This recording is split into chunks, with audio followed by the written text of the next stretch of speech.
Hi there, and welcome to another episode of the Horn Call Podcast. My name is James Bolden. I'm the publications editor for the IHS and your host. This episode is brought to you by Valery Polak, French Hornist Laureate of All Russia, a book by David Gladen.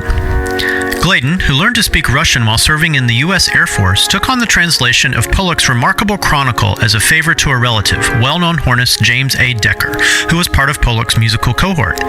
Gladen has handled this dynamic assignment with diligence, offering a portrait that can now be shared with a large and doubtless grateful audience. Valery Polak, a French Hornist Laureate of All Russia, is a stirring tribute to one of the Soviet Union's most celebrated brass musicians. Author David Gladen traces the extraordinary life and legacy of Valery Polak, a virtuoso performer, esteemed teacher, and cultural icon. Through a richly written book and historical insight, this biography offers a rare glimpse into the world of Russian classical music, from conservatory halls to grand stages across the globe. A must-read for musicians, historians, and lovers of classical music. Available now from Amazon and David Gladen's website, davidgladenbooks.com. That's davidgladenbooks.com. My guest today is the amazing, the one and only Richard Todd. Professor Todd is well known to the horn-playing world, a legend in the Los Angeles recording studios. He's been on so many different soundtracks over the years. Now his career has taken him to the Frost School of Music at the University of Miami, where he's been teaching for a number of years. And our conversation today covers his varied and interesting and amazing career, as well as some thoughts on pedagogy and keeping one's playing up, longevity of playing, and a whole bunch of other stuff. So I hope you enjoy my conversation with Rick Todd.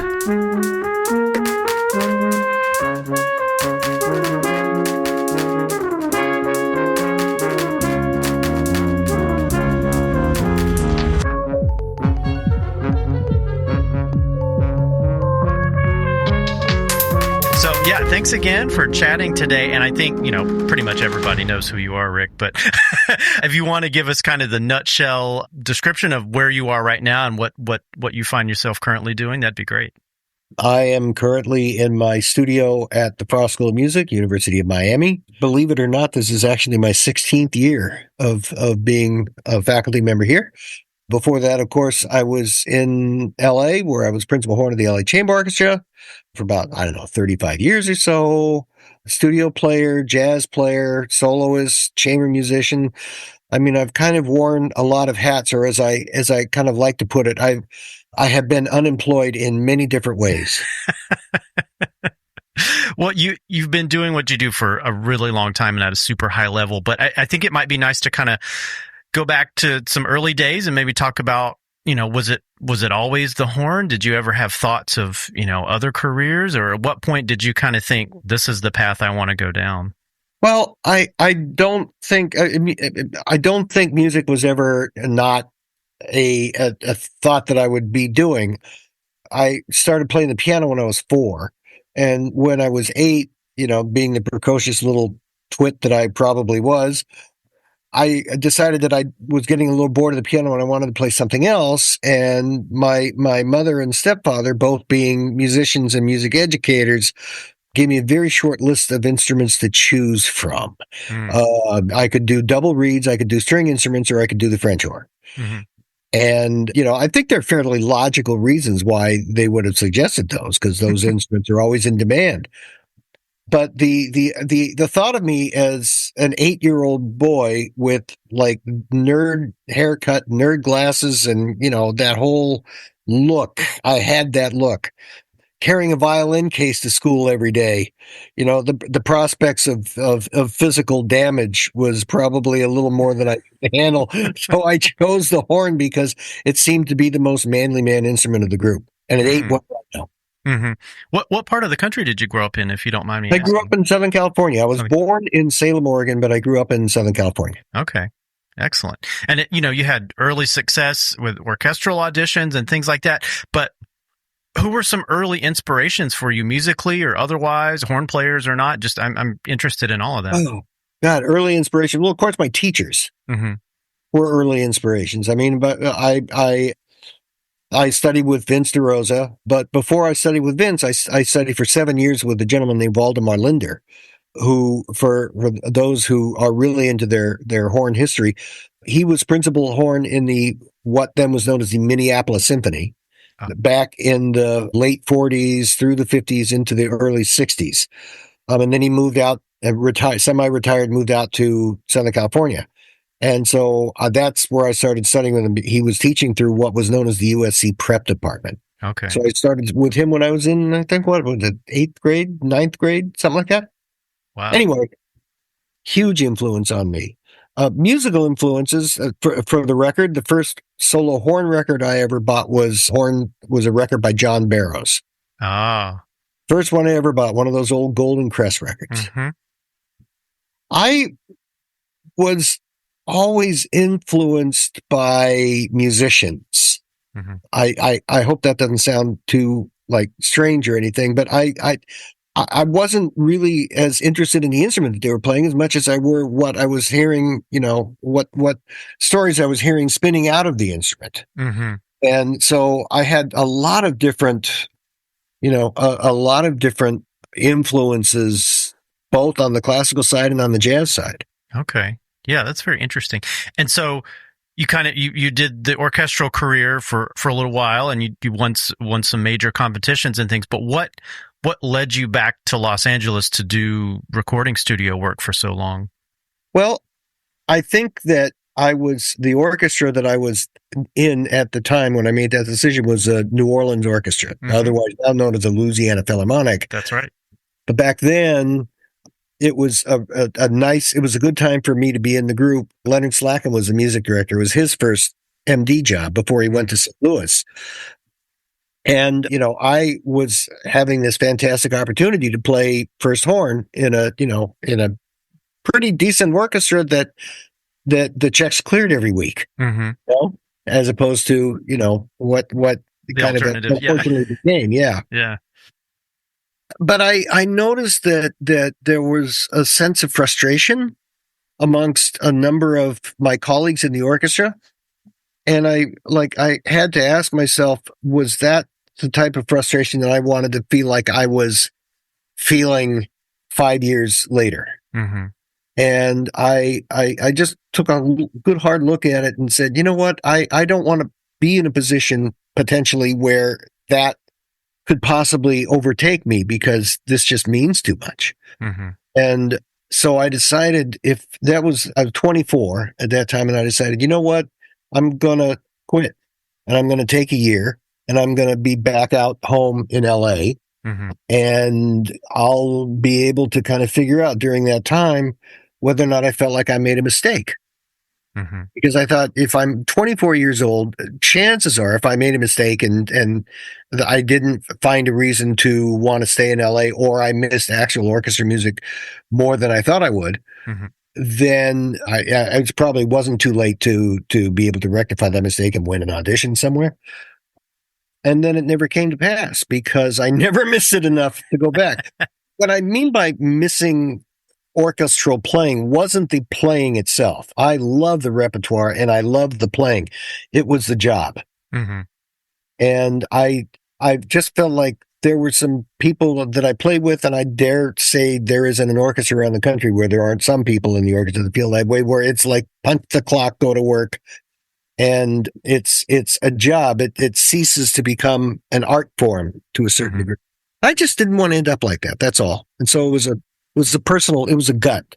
Mm-hmm. And you are not the first person I've talked to who has mentioned a similar kind of vibe in certain groups and wanting to explore other options as a result of of that kind of an environment. And yeah, as you said, it's got nothing to do with the music. It's got nothing to do with the artistic side of things. Usually, it's the other stuff.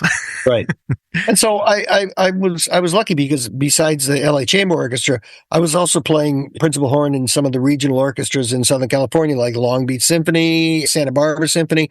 So my orchestral chops were still being held together, which was very important to me. Mm-hmm. Yeah. Well, and so, we have to talk about studying with Vince DeRosa because everybody knows Vince. And if anybody hasn't read the Carved in Stone book, that's such a great introduction to his life and teaching and influence and, all of those things. But I'd love to get sort of your personal take on what it was like, studying with him and having him as not a mentor at first, but then as a colleague and a coworker on recording sessions and stuff. Well, I mean, there could be Vince DeRosa stories that could go on for an hour and a half or 2 hours, and we probably would have only covered 1 year. Right. It was a really interesting time for me because I only studied with him for 1 year as a private student in my senior year at USC, but my relationship with him was so much more than just that 1 year and so on and so forth. So I felt like through all of the years that I ended up working with him, I was continuing to learn. Mm-hmm. So that's why I really kind of, even though I only studied with him officially for 1 year, no, he was really a teacher.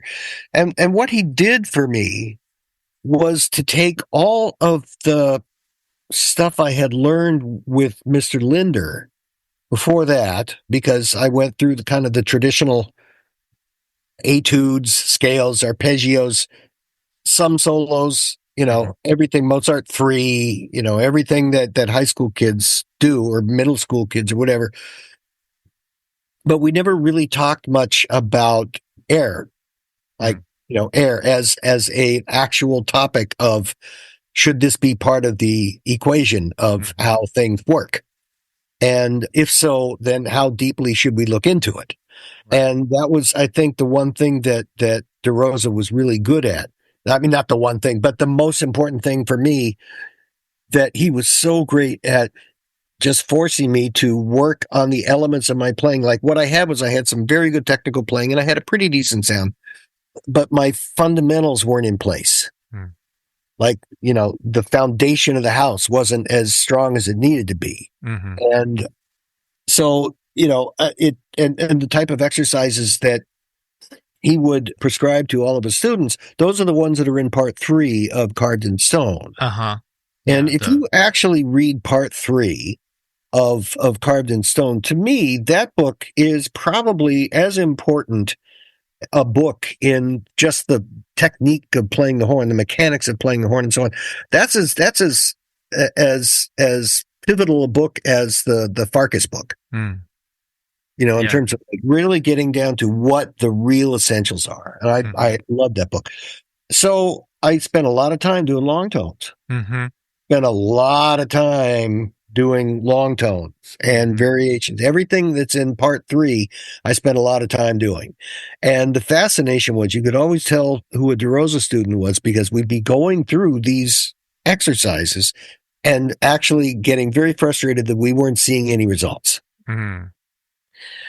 And I've been able to, because I do a lot of this kind of teaching in my studio here at Frost, and we can talk about that for half a second.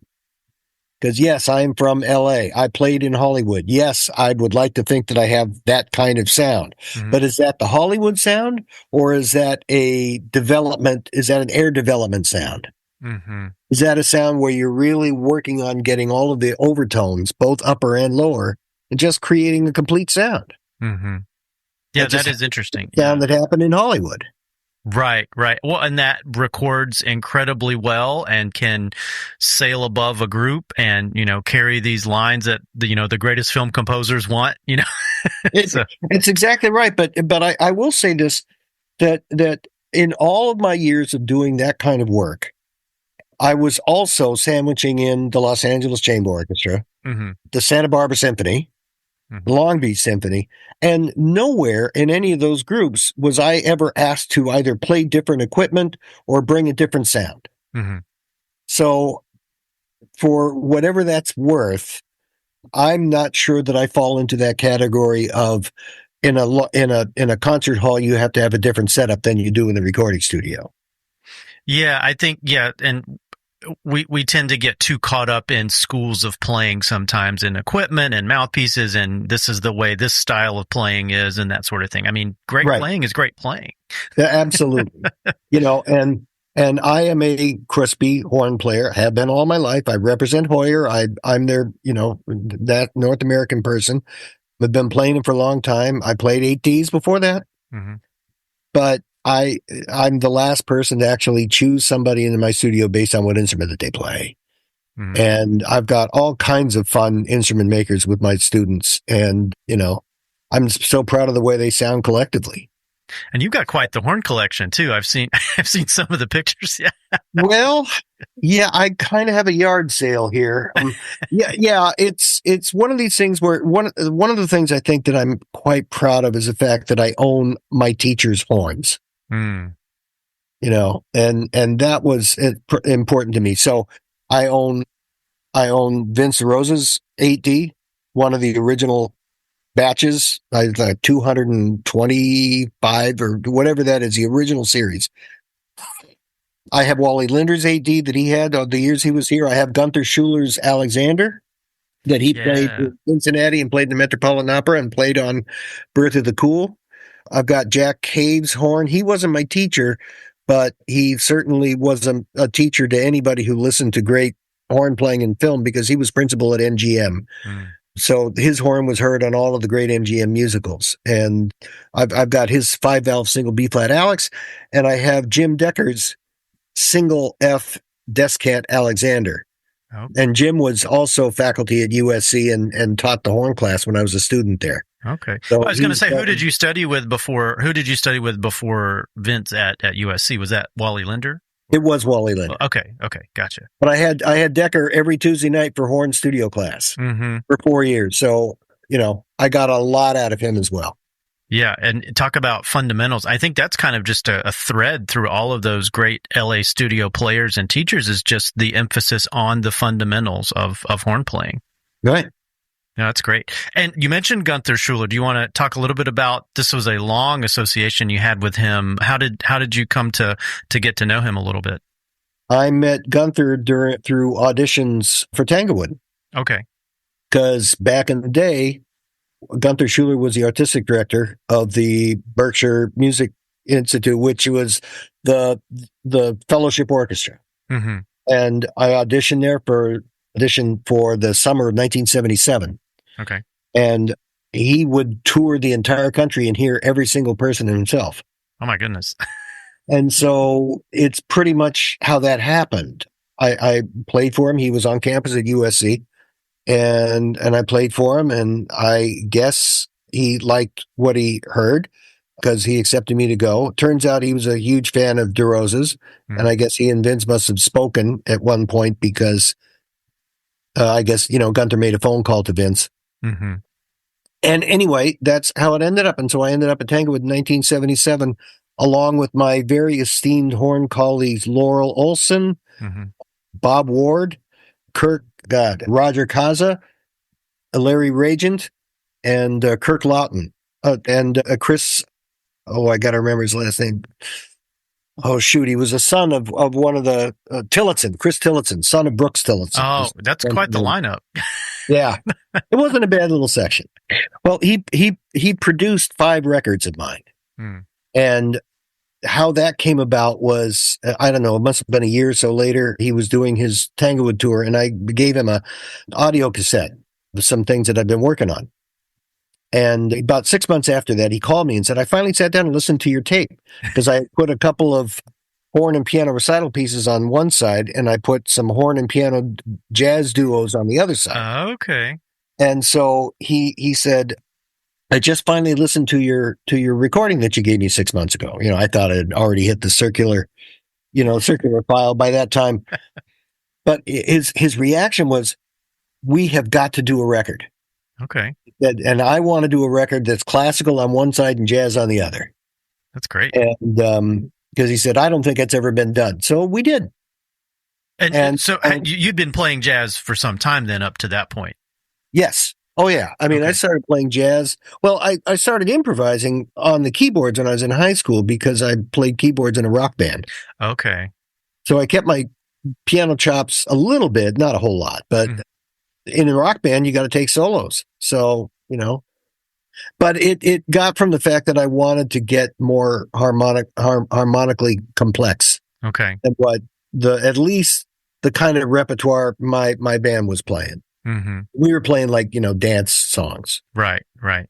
So And you always played horn? That was your only brass instrument? Did you ever mess around on trumpet or anything in terms No, of jazz? Or? no, no. Always played the horn. Okay. And I'd love to be able to say that Julius Watkins was my biggest my biggest mentor, influence, etc. But it wasn't, and not because I didn't respect Julius Watkins. I was too busy listening to Charlie Parker and Clark Terry and Dizzy Gillespie and Miles and Harry James. You know what I mean? I was listening to everything and every Count Basie. I was listening to everything. Right. And it doesn't have to be necessarily a horn player in jazz. It's just great jazz musicians. Right. Right. Although there's no question, Julius was a great jazz musician who happened to play the horn. Right. Yeah, exactly. No, Which is, if I ever had anything that I would ever want anybody to think, it's like, I would like to, at some point, my goal has always been to be a jazz musician who happens to play the horn. Not the other way around. Yeah. Do you have many students in your studio that show an interest in jazz? Is it something is that a hard sell for horn players? Well, it's funny because funny you asked that question. I've got a third-year doctoral student who's giving his second DMA capstone recital this next week. And part of the recital is the music of John Graas. Okay. Yeah. Yeah. So he's doing basically the repertoire from one of John's records, from the West Coast jazz stuff that he did in the 1950s. That's great. Yeah. And, Got to shout out to Jeff Snedeker's editions of those that are coming out through the IHS. So people should go online and check out the IHS online library of those pieces that are. I'm sure Jeff has got a long list of things he's working on, but he's slowly pumping those out. Grateful that he's doing it. How you doing, Jeff? I'm sure he'll listen to this at some point. But so this is going to be a tough question, but I think it's one that's kind of interesting. So. When did you start, pretty much the heavy kind of work in the LA studios? I came to LA in the fall of 1980. Okay. So I started actually working, and of course, my timing was perfect. It was in the middle of the biggest Hollywood strike the musicians had ever had with the studio. Oh no. So basically, my savings ran out at about the same time as the dispute was resolved. Mm-hmm. And this was between the musicians union and the studios and that sort of thing? Yeah, and the producers association, etc. Okay. But it wasn't just us. The actors had been on strike. The writers had been on strike. It was a whole thing. Yeah. Anyway, the point was that not long after that, there ended up being so much work in the studios. There was so much stuff backlogged. It was back in the Neanderthal days where they were still recording on 2-inch tape. So you couldn't outsource it anywhere near as much because it was hard copy product that you were having to address. Right. You couldn't exactly get a thumbstick, whatever they call those things, thumb drive. Yeah, flash drive, or thumb drive. Thumb drive. Yeah, you couldn't exactly, there was none of those to be able to do. You couldn't drop files through emails. So it was an expensive process to score overseas. Right. And so people were doing it during the strike, but a whole different ballgame than what's going on now. Right. So when the strike settled, everybody wanted to get back to work in Hollywood. And there was, I was so far down in the totem pole, but there was so much work one day that a contractor said, I need a first horn. All of my first horns are busy. And somebody overheard that contractor say that and mention my name. And they said, oh yeah, I remember getting their resume a while ago, etc. So the first job I ever did was on first horn. Wow, that's not typical, right? Like usually, it's not really. Yeah, it's not. But it just happened to be happenstance. I was very fortunate at that point. Yeah. Well, the tough question I'm going to ask is, what in what ways did that industry change during your time there, and what kind of generalizations, if you could, is there, what things did you notice either in the way the industry worked or in terms of playing or anything like that? I'm just kind of curious about the sort of historical side of the LA studio scene. In terms of it being a business, it's always been a business. Mm-hmm. I mean, the entertainment industry is a business. Mm-hmm. Look, even the classical music world is a business. If it doesn't operate as a business, it doesn't make money, and none of us have jobs. Right. Right. So it is a business first, but in the studios, it's always been about, profit margin. Mm-hmm. And so even back in the silence, it's always been like the producers want to spend as little as possible, and, the creative wants to make as much as possible. Uh-huh. It's how it works. I felt like what was the most magical thing that happened during my 30 plus years of doing that kind of work was the fact that it felt like it was the golden age of orchestral playing in the studios, or at least a second golden age to reflect basically what happened like in the 1930s and 40s, and even the musicals like into the 50s. Mm-hmm. I was doing movie sessions with 90 to 100 pieces, a lot. Wow. All in the room at the same time. Yeah, on those huge sound stages. And Yep. And for those who aren't necessarily familiar with the process, the artistry comes from the players, not from the recording engineer. The recording engineer is not twiddling dials to make people play louder or softer or anything. Everything that you hear when you are listening to an older film score is truly honest playing. Mm-hmm.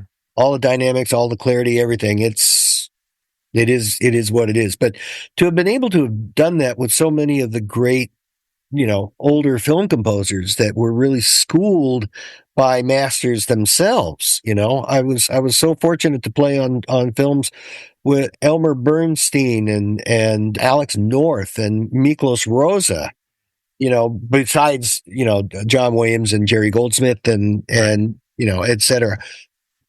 It was just a magical time, and you knew it. I think we knew that we had found something that may never get to be, you figure it's going to go on forever until it doesn't anymore.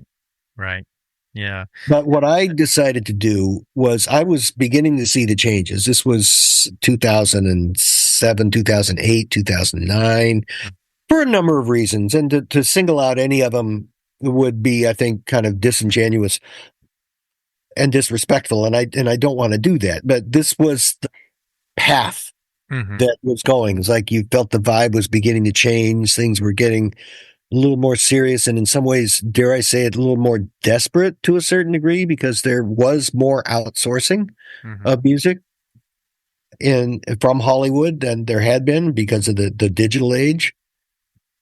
It's funny because when I first started working, the movie that had won the Oscar for best soundtrack that came out earlier that year was Vangelis's score to Chariots of Fire, which was an all synthesized score. Right. Yeah. And there was panic that synths were going to take over.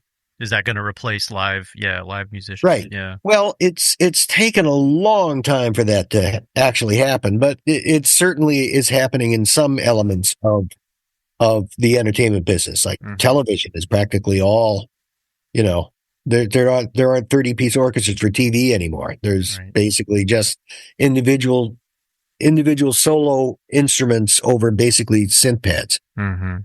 Yeah, and that's the kind of thing people could even do remote from their home and record it. Oh yeah, upload it. Yeah, yeah. I think one of the things that one of my former students is Dylan Hart.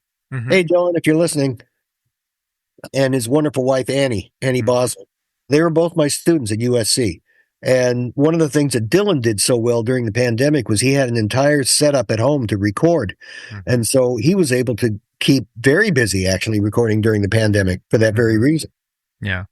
Yeah, that's one of those interesting turns of a change resulting in perhaps less work in the traditional manner, but then in certain ways it's allowed for more work in a different fashion. And if I could, you can edit this out if you want, but if I could just do since we're talking about something like that, I'm going to be a hopeless shill, but that's what the Frost School teaches. They teach you how to basically create your own, create yourself, build yourself, and you learn that kind of technology to be able to do that. Yeah. And it's important that you have those skills. Oh, it's so incredibly important. And that's not to say that learning how to harmonize a Bach chorale and music theory and all of that isn't important, but then there's this whole nother layer to musicianship and entrepreneurship and all of those things because of how much things have changed in a fairly short amount of time. Right. There is a class that I teach here that's in the fall called Improvisation for Classical Musicians. And it's a class that starts with you improvising to Happy Birthday. And then your final project, your final is improvising a cadenza to a Mozart horn concerto. All right. Yeah. And so in between that process, this is for classical musicians, and it's not to turn them into how to play like, Arturo Sandoval. Right. It's getting them to understand how to hear better. Right. And so how they can relate better as a classical musician and understand particularly, if you're in an ensemble of any sort, like where are you in the chord, how the temperament, et cetera, et cetera, et cetera. So, and it's a class that I was asked to teach, I don't know, about 6, 7, 8 years ago by the dean. And I love it. And it's, forcing us classical players to think outside the box is something that I can't emphasize highly enough. Yeah. And getting away from the page, getting away from the written note. Yeah. Right. Yeah. Well, since you mentioned teaching, let's talk a little bit about, your pedagogical ideas and your teaching philosophy. I imagine that's grown and developed and, matured over the years, but do you want to talk a little bit about, where you are right now in terms of how you approach teaching the horn? Yeah, sure. Absolutely. And you're right. It has evolved and developed over time. I think if any teacher is teaching the same way today that they did 30 years ago, they probably are stuck in a time warp. And horribly bored. Yeah. Well, exactly right. I mean, I have learned how to teach better because my students have taught me how to teach better.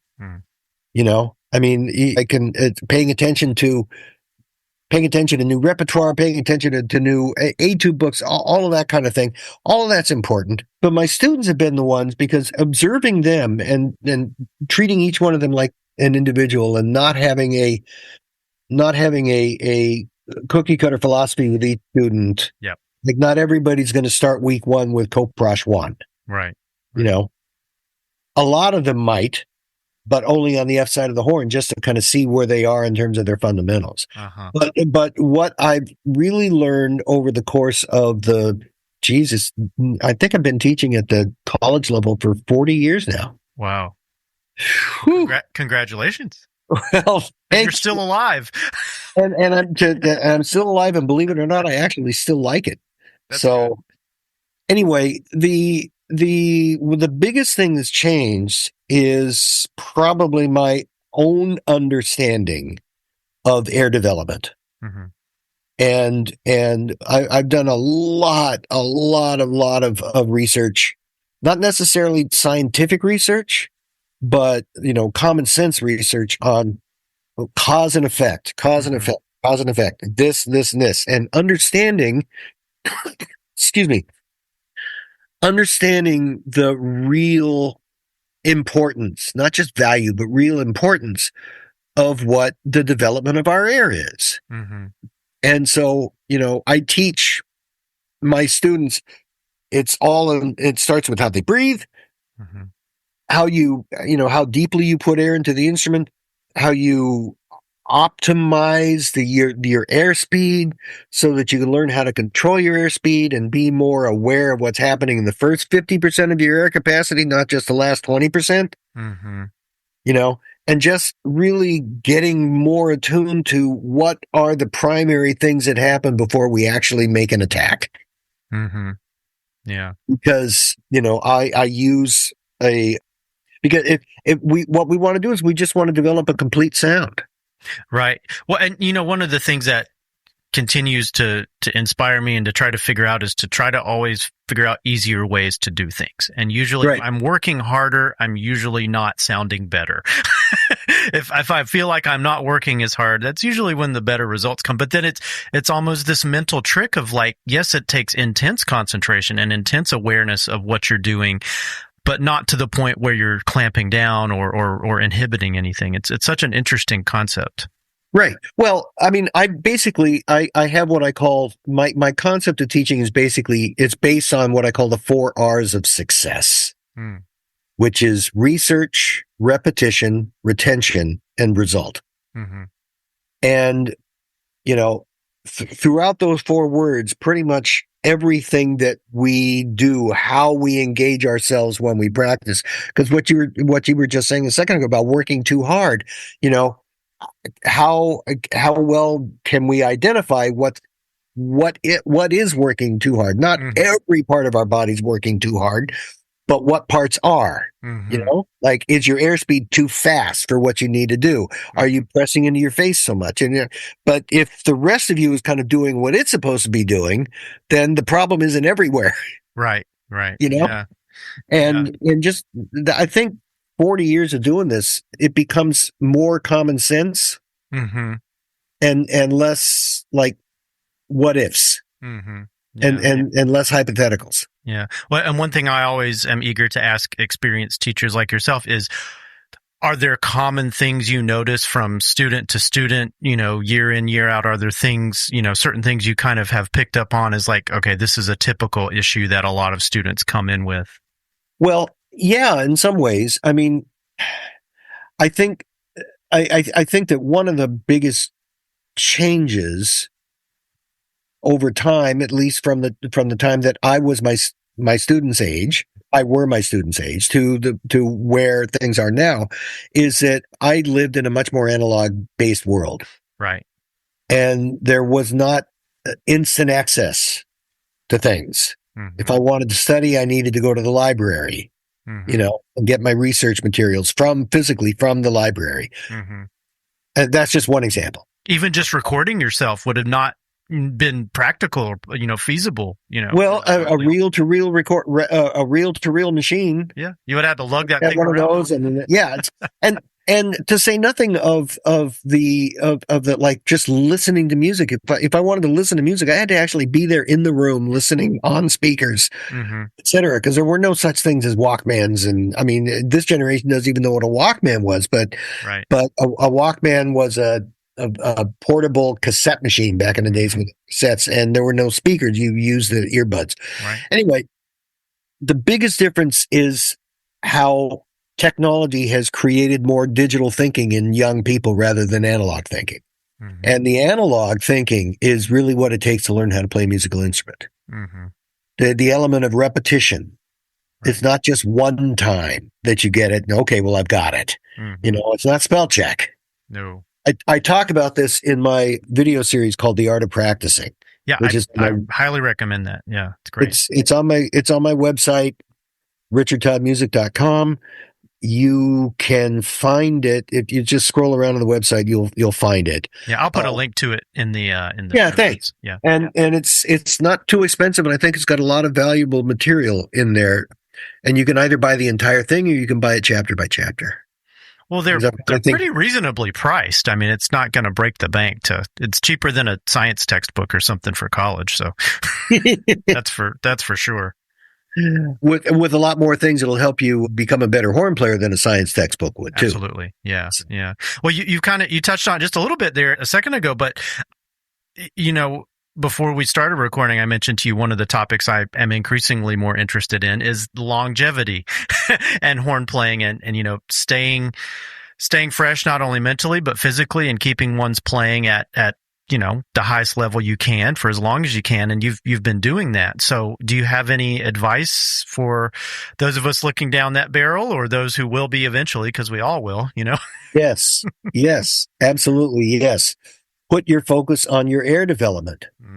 Play with ease, play with relaxation. You know, if you think your embouchure is a vital part of the production element of playing the instrument, I hate to say it, but at least in one person's humble opinion, it doesn't work for me, because it makes no, even though it's a contact point where we make with our mouthpiece, and we're going to get fatigued in our lips. Right? That's where the fatigue is going to happen. So common sense says, what can we learn how to do to keep that fatigue at bay for as long as possible? Right. And the best thing that have been able to do. And of course, I pulled this from DeRosa, but I translated it in my own way of comprehending it. Was that the more I could learn how to relax, and the more I could put more density and power into my air, the less physically I'd have to do anywhere else. Mm-hmm. When I say power, I'm not talking about fortissimo dynamics. Mm-hmm. I'm talking about strength. Right. Well, which is different than speed. Yeah, and it's not necessarily about blowing hard. Not a bit. That's something students try to do too much. They blow too hard for some reason. Yep, students and people who try out horns at symposiums. Exactly. Yeah. I know I'm one of them, so I'm just as guilty as the next person. No, that's great advice though, and it's something I'm inspired by colleagues and groups I play with who are, decades older than me in some cases, and they sound like $1,000,000 still. And it's not about strength, because physically you don't get stronger as you get older. That's just a fact of life. The one thing that will never let you down physically in your playing career, it will never let you down, is your air. Mm-hmm. Your air never has a bad day. Right. So if we can rely upon that and let the other parts of it be auxiliaries to the primary source, you can do it. I mean, just a quick story. I was sitting next to Vince DeRosa when we were recording Rocky V. Mm-hmm. And the famous horn solo was there. And, Vince had always been the one to do it. And so what Bill Conti did was we ran through it. And of course he sounded like $1,000,000 and Conti said, okay, Vince, lay out, we'll have everybody else play and then we'll overdub you. Okay. So, 20 minutes of getting that cue done, because it was a very sensitive cue, and just the slightest little bit of noise would ruin a take. Not the player's fault. Mm-hmm. So they get it done, and everybody thinks, okay, well, we're going to take a break, and then Vince will be able to record it by himself with the rest of the orchestra out of the room. And Bill said, nope, okay, everybody sit still. Vince, let's just put you down right now. Wow. So he played it, and he absolutely nailed it. His notes going up to the high concert F sharp, that famous solo. And he just played it absolutely beautifully. And then when we were done with it, the orchestra was applauding, and Vince turned to me and he said, today's my 70th birthday. That's amazing. Yeah. And if one ever really wants to really try to understand how that sound happened, listen really carefully to his airspeed, because he's not blowing hard. Mm-hmm. What he's creating is the optimum amount of overtones that you could possibly create with the airspeed and the density of the strength of the air. That's where that beautiful sound came from. And it took months and months. And that was the frustrating thing with us, the DeRosa students, when we're working on these exercises. After 3 months, we wanted to throw our horns against the wall because we weren't seeing any difference. Right.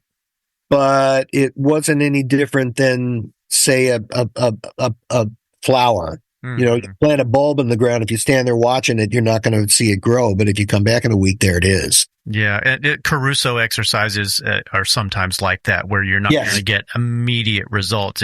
You have to invest in the process of it. Yep, exactly right. Yeah.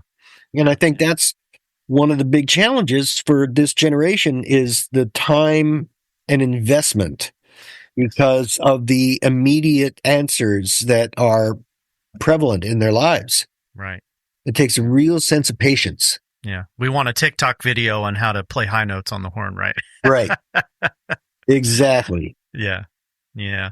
Well, Well, thank you so much for sharing some of those stories. I mean, we could do another volume of these things, and maybe we should at some point. That might be fun to do. But I'm happy to do it. I haven't even gotten into war stories yet. I know. I've got a lot of them on the orchestra side, the studio side, and the jazz side. Well, maybe we should do something in the horn call, or maybe another one of these podcasts or something sometime. But I was gonna say maybe 2 more things if you've got time for maybe 10 more minutes. So if you want to chat just briefly about your collaboration with Hoyer, you mentioned you're their North American representative. Do you want to chat a little bit about the collaborations you've had with them and the horn designs and things that have come out of that? Sure. My relationship with Hoyer came out actually of a chance meeting that I had with Gerhard Meinl at the last time the International Symposium was at Bloomington, Indiana. Okay. That's the first. Vince DeRosa was there, and that was the first time he'd ever been to an International Symposium. He'd never been to the IHS in the summertime before. Yeah. Because he was too busy working. Right. And so he happened to be there, and of course Myron Bloom was there, and they had both been working with Gerhard on this 7801 series, which is they call it their heritage. They also call the 6801 a heritage. Mm-hmm. And what Gerhard is he comes from a family of, I think he's 6th generation German brass instrument makers. Wow. Famous for the Meinl Tubas, Tubas, I mean. Yep. And anyway, the point is that back in the late 1980s, when the Berlin Wall came down, when basically communism, in the Eastern Bloc collapsed, and so what we had the Heuer factory, which was in Narkirchen, which was in East Germany. Okay. Behind and yeah. the company itself had been around since I think the teens or 20s or whatever it was, pretty well respected. But in the days of communism, they probably had some artisans who were there, but a lot of the workers were basically state workers. And okay, you want to go assemble French horns? You want to go drive a truck? So what Gerhard saw was he saw an opportunity, and he bought the factory. Okay. And he decided that what he wanted to do was create the next great American horn. Okay. And of course, when we're talking about that, we're really pretty much talking about, for those who won't get too upset if I say this, the Elkhart Indiana Con ADs. Yep. And so he was smart enough to get probably the two most famous purveyors of the AD involved in helping him to create the 78 series. And that was Vince DeRosa and Myron Bloom. Right. Yeah. And so that's where I met Gerhard. And then over time, because I was represented by Con at that time, and I just kind of liked the vibe that Gerhard had and what he kind of his goals were, what he saw vision in the future. And so I sent him an email one day, and I said, "Do you do artist support, recognition?" And said, "Do you have spokespeople, et cetera?" And he said, "I've just been waiting for you to email me." I want this, but I wasn't going to try and poach you from Con. And so I helped him out with the 6801 series, which is basically, it is not a student model by any stretch. It's the horn I play on. It's exactly the same instrument with a couple less kind of artisan finishing touches. Right. Anyway, that's why I represent the 68. But I helped them design their desk hat. Right. This is the RT model. Yeah. The RT model, the RT 91, 92. Yeah. And basically, we took it's you can't completely reinvent the wheel. We took a few different desk hands that this worked for this one, this doesn't work for this one, analyzed what they were, put it in, talked about tapers and bores and all that kind of stuff, and ended up with, I think, what is a really kind of pretty outstanding instrument. For me, what I'm interested in a desk hand horn is I want to make sure that you can stay on the B flat side above the staff with as much of a sense of security as you do an octave below. I mean, because anybody can throw down the thumb valve and it's all easy. But I don't like a desk hand that doesn't exactly center, in those ledger lines. Right. Right. Well, yeah, and if you can delay the use of that high F side or high E flat side, depending on what it is, as long as you can, it generally works out a little better. Yeah. Yeah. Well, that's fantastic. And I guess to kind of wrap things up, Rick, if you maybe talk a little bit about your involvement with the IHS over the years. Of course, you're a current member of the advisory council, and you've mentioned going to symposia and all of that sort of thing. And this podcast is available for free to anyone who wants to listen to it. But we sincerely hope that if you're not an IHS member, that people do join the IHS and support this valuable organization. So if there's anything you feel like sharing to maybe encourage people to support and join the IHS, I think that'd be great. Well, first and foremost, it's nice to have, it's nice to know that there are others like you out there. Number one, right? And they all kind of share the same kind of passion. And that's seemingly getting harder and harder to find, particularly since COVID, because we were also isolated in COVID. It almost feels like unnatural to not be isolated anymore. Right. But I finally found time in my life to start to give back, and I wanted to be involved with the organization. I feel like up until now, there probably wasn't a good time for me to be an active part of the organization, just because I had too many kind of things pulling at me from different directions. But since my life is somewhat simplified, now I have time, and I'm enjoying being a part of the active process and looking into how decisions are made and trying to be part of the supportive collegial decision-making process. Mm-hmm. And I'd like to keep doing this for a while. It's really valuable. Yeah. Yeah. And you mentioned the technology and being analog thinkers in a digital world. And it's the irony is that we have the capability of being so connected now through electronic means and internet and social media and all that stuff. Yet we are increasingly further apart in some ways. Yeah. I don't know where the moment of Zen is in there, but it just, just come to symposium. Exactly. Yeah. Come put your feet on the ground. Yep. It's the human interaction, the actual face to face. There's nothing like it. Yes. Yeah. And those backstage conversations are just in the hallway, what they call water cooler, moments where you're just kind of chit chatting with someone and you hit upon an idea and it creates a collaboration or a years long friendship. So it's really important. So, yep. You bet. Yeah. Thank you again. Thanks so much. My pleasure. The Horn Call Podcast is the official podcast of the International Horn Society. The views, information, or opinions expressed during this series are solely those of the individuals involved and do not necessarily represent those of the International Horn Society. Copyright International Horn Society. Music by Brian K.M.